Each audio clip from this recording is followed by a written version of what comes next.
اعوذ باللہ من السمیع العلیم من الشیطان اللعین الرجیم بسم اللہ الرحمن الرحیم الحمد للہ والصلاة والسلام علی احدہ اما بعد۔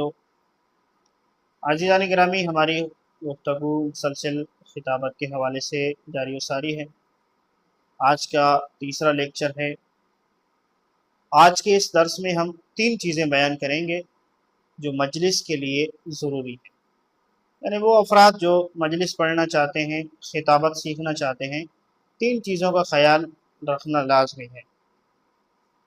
اس سے پہلے کہ میں وہ 3 چیزیں بیان کروں، میں ایک سوال کا جواب دیتا چلوں کہ ایک سوال ہوتا ہے، پوچھا جاتا ہے کہ آغا صاحب، ہم خطابت کیوں سیکھیں؟ خطابت ہم کیوں سیکھیں؟ اس کی کیا ضرورت ہے سیکھنے کی؟ ہم پڑھے لکھے ہیں، کتابیں پڑھ سکتے ہیں، تو ہم کتابیں پڑھ کے اپنی بات کو پہنچائیں لوگوں تک، اپنے کلام کو پہنچائیں۔ ہمیں کیا ضرورت ہے کہ ہم 3 سال 4 سال 5 سال 6 سال مدارس میں رہیں اور سیکھیں، اپنا وقت دیں؟ تو اس کا جواب یہ ہے کہ دیکھیں، جیسے کتاب پڑھنا اور اپنی بات کو جا کے بیان کرنا اور خطابت والے انداز میں بات کو جا کے بیان کرنا، اس میں بڑا فرق ہے۔ یعنی اگر آپ کتاب میں چیز پڑھتے ہیں اور اس کو جا کے اسی انداز میں بیان کریں گے تو یہ لوگ اس چیز کو پسند نہیں کریں گے، آپ کی بات کو دلچسپی کے ساتھ سنیں گے نہیں۔ جب آپ اپنے بیان کو دیکھیں، آپ ایک روایت پڑھتے ہیں کتاب میں، ایک واقعہ پڑھتے ہیں کتاب میں، پھر آپ جا کے اس کو آپ نکات کی شکل میں بناتے ہیں اور پھر جا کے آپ اس کو تیاری کے ساتھ بیان کرتے ہیں تو وہ دلچسپ بن جاتا ہے، لوگ اس کو پسند کرتے ہیں۔ اسی طرح کیونکہ ہم اپنے پیغام کو لوگوں تک زیادہ پہنچانا چاہتے ہیں، ہم اہل بیت کے پیغام کو، قرآن کے پیغام کو لوگوں تک پہنچانا چاہتے ہیں، تو لہذا ضرورت ہے کہ ہم اپنے پیغام کو بہتر کریں، اور پیغام بہتر ہوگا جب ہم خطابت کو سیکھیں گے۔ ٹھیک ہے، 3 چیزیں ہم نے عرض کیا کہ 3 چیزیں جو ہیں وہ ضروری ہیں۔ ان 3 چیزوں کو بھی ہم مثال سے سمجھیں گے کہ ہمارے استاد مرحوم مثال دیا کرتے تھے، اللہ ان کو جوار ائمہ میں جگہ عنایت فرمائے۔ مثال دیتے تھے کہ کنواں، ٹینک اور نل۔ دیکھیں، کنواں جو ہوتا ہے اس میں پانی کا ذخیرہ ہوتا ہے، پھر وہاں سے پانی آتا ہے ٹینک میں، اور ٹینک سے پانی آتا ہے نل میں۔ یہ 3 چیزیں، آپ تھوڑا سا پریشان ہوں گے کہ یہ کنواں، پانی اور نل، اس کا خطابت کے ساتھ کیا تعلق ہے؟ دیکھیں، یہ ایک مثال ہے۔ جس طرح آپ کے کنویں میں ذخیرہ موجود ہے پانی کا، 1 سال کا، 6 ماہ کا، 4 ماہ کا، 5 ماہ کا، 3 ماہ کا، تو آپ مطمئن ہوتے ہیں کہ ہمارے پاس پانی کا ایک ذخیرہ موجود ہے۔ وہ پانی آپ کا آتا ہے ٹینک میں، اور ٹینک سے پانی آتا ہے پھر نل میں، تو آپ کا سلسلہ جو ہے وہ چلتا رہتا ہے اور آپ کو کوئی پریشانی نہیں ہوتی۔ اسی طرح کنویں سے مراد جو ہماری یہاں پہ ہے وہ ہے مطالعہ۔ مطالعہ آپ کا جتنا زیادہ ہے، آپ نے جتنا زیادہ کتابیں پڑھی، آپ نے جتنا زیادہ علم حاصل کیا ہے، تو آپ کو پریشانی نہیں ہوگی مجلس پڑھتے وقت کہ آپ جو ہے وہ موضوع کیسے تیار کریں۔ آپ جیسے یقین کریں کہ کسی بھی موضوع کو لے کے بیٹھیں گے تو بہت ساری چیزیں آپ کے ذہن میں خود بخود آتی جائیں گی۔ اور ایسے ہوتا ہے کہ جب ہم منبر پہ بیٹھتے ہیں، مجلس پڑھتے ہیں، تو بہت ساری چیزیں خود بخود ہمارے ذہن میں آتی جاتی ہیں اور ہم اس کو بیان کرتے جاتے ہیں موضوع کے حساب سے۔ تو کنویں سے مراد ہماری جو ہے وہ ہے مطالعہ۔ دوسرا، کنویں سے پانی، ذخیرے سے پانی آتا ہے ٹینک میں، ٹینک سے ہماری یہاں مراد ہے حافظہ۔ دیکھیں، آپ کا اگر حافظہ اچھا ہے تو مطالعہ کہاں جائے گا؟ آپ کے میموری میں، آپ کے حافظے میں۔ ٹھیک ہے، آپ کا حافظہ جتنا اچھا ہوگا آپ چیزوں کو اتنا سیو کر سکیں گے، آپ کی میموری جتنی بڑھتی جائے گی، جتنی چیزیں آتی جائیں گی، تو مجلس آپ کی آسان بنتی جائے گی۔ تیسری چیز جو ہم نے کہا، نل۔ نل سے یہاں ہماری جو مثال کی مراد ہے وہ ہے بیان۔ دیکھیں، آپ کے کنویں میں پانی موجود ہے، آپ کے ٹینک میں پانی آ رہا ہے، لیکن اگر آپ کے نل میں مسئلہ ہے، آپ کہیں کہ بھائی کنویں میں تو پانی ہے، ٹینک میں پانی بھرا ہوا ہے، لیکن نل میں نہیں چل رہا ہمارے کام کا نہیں ہے، نل میں جب پانی نہیں چل رہا تو ہمارے تو کسی کام کا نہیں ہے، تو ہمیں یہ فائدہ نہیں دے گا۔ تو نل سے مراد ہماری جو ہے وہ بیان ہے۔ دیکھیں آپ نے ماشاءاللہ سے مطالعہ اچھا کیا، آپ نے حافظہ بھی آپ کا اچھا ہے، لیکن اگر آپ اپنی بات کو اچھا بیان نہیں کر سکتے تو یقین کریں کہ آپ کو اتنا فائدہ نہیں ہوگا، نہ آپ کو اتنا فائدہ ہوگا، نہ عوام الناس کو آپ سے فائدہ ہوگا۔ معاشرے میں ہم دیکھتے ہیں، دیکھیں خطابت کا تعلق جو ہے وہ زیادہ علم سے نہیں ہے، یاد رکھیں زیادہ پڑھے لکھے کا تعلق اس خطابت سے نہیں ہے۔ خطابت ایک ہنر ہے، خطابت ایک فن ہے کہ جس کو سیکھنے اور سمجھنے کی ضرورت ہے۔ ہم دیکھتے ہیں کہ بہت سارے عالم دین، بہت سارے علماء جو علمی اعتبار سے بڑی شخصیات مانی جاتی ہیں، لیکن وہ خطابت نہیں کر سکتے۔ وہ درس دے سکتے ہیں اچھا، لیکن وہ خطاب اچھا نہیں کر سکتے۔ ہاں وہ مدرس اچھے ہیں لیکن وہ خطیب نہیں ہیں۔ اب بہت سارے ہیں جو خطیب بہت اچھے ہیں لیکن مدرس اچھے نہیں، لیکن یاد رکھیں کہ مدرس بننا آسان ہے نسبتاً خطیب کے، خطیب بنا جو ہے وہ مشکل کام ہے کہ آپ خطابت کے جو ہے وہ اصولوں کو سیکھیں اور اپنی بات کو خطابت کے انداز میں اور فنی انداز میں لوگوں تک پہنچائیں۔ تو یاد رکھیں کہ خطابت جو ہے اس کو ہم نے جس طرح کہا کہ ہم سیکھنے کی ضرورت اس لیے پڑی تاکہ ہم کلام کو اچھا بیان کر سکیں۔ تو لہذا حافظہ مطالعہ آپ کو تب فائدہ دے گا جب آپ کا بیان اچھا ہو۔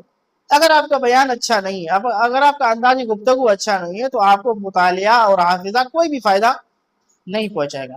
اب یہاں پہ ایک مثال ہے جو علماء دیتے ہیں کہ اگر ہم کسی جگہ پہ بیٹھے ہوئے اور ہمارے جو ہے وہ آگے سے کوئی خاتون گزری، مثال کے طور پہ کسی نے پوچھا کہ یہ کون ہے، تو کسی صاحب نے کہا کہ یہ میری اماں ہے۔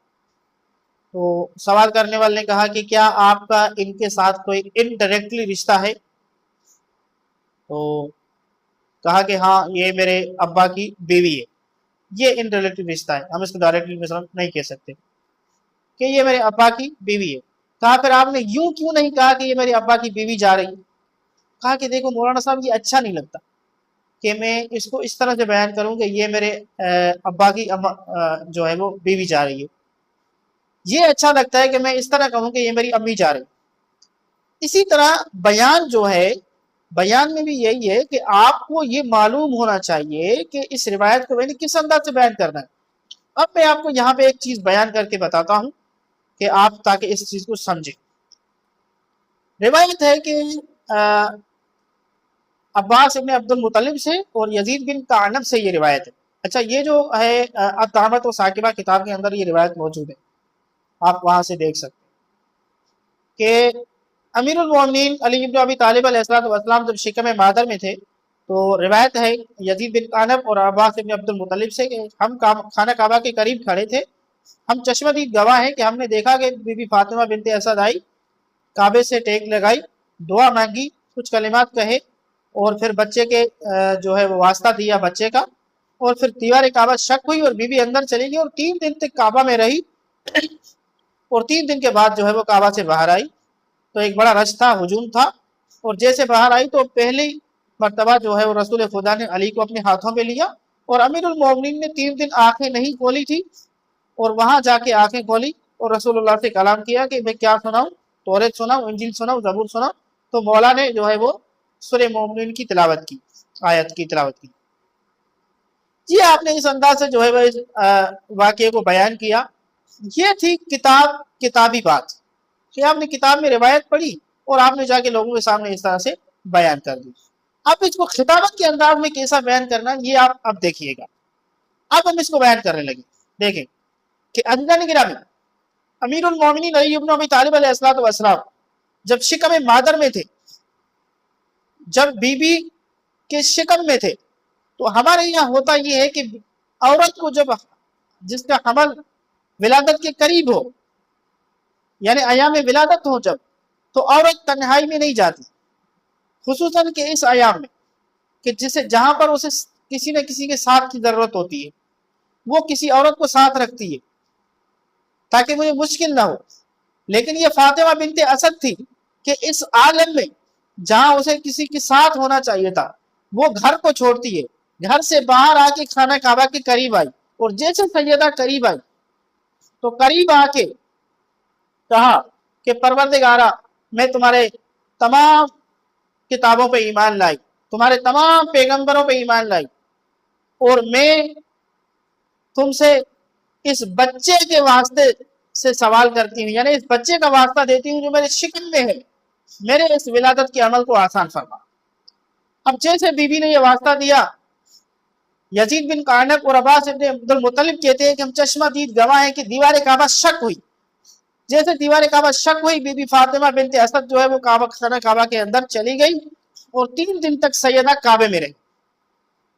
اب عزیزان گرامی سوال یہ ہے، اب یہاں پہ کچھ چیزیں ہیں جن کی طرف میں آپ لوگوں کو متوجہ کرنا چاہتا ہوں، دیکھیں یہ خطابت کا انداز ہے جو ابھی میں کر رہا ہوں، یہاں پہ کچھ چیزیں ہیں جس کی طرف میں آپ لوگوں کو متوجہ کرنا چاہتا ہوں کہ اس ایام میں جہاں بی بی کو ضرورت تھی کہ وہ گھر میں رہتی، وہ خانہ کعبہ کے پاس چلی آئی، بی بی خانہ کعبہ کے پاس بی بی کا آنا، بی بی نے یہ واضح کر دیا کہ گھر میں بیٹھتی، اگر یہ بچہ میرا ہوتا، یہ اللہ کا مہمان ہے تو اللہ کے گھر میں آئے گا، اور جب آ کے بی بی نے فوراً گھبرا کے یہ التجا نہیں کی پروردگارہ میرے عمل کو آسان کر دے، اپنے لیے دعا نہیں کی، پہلے جیسے آئی تحمل کے ساتھ آئی، اللہ کے تمام انبیاء پہ اپنے ایمان کو ثابت کیا، کتابوں پہ ایمان لایا، پھر بچے کا واسطہ دیا، کتابوں کی ایمان لا کے بی بی نے یہ ثابت کر دیا کہ میں سچی مسلمان ہوں،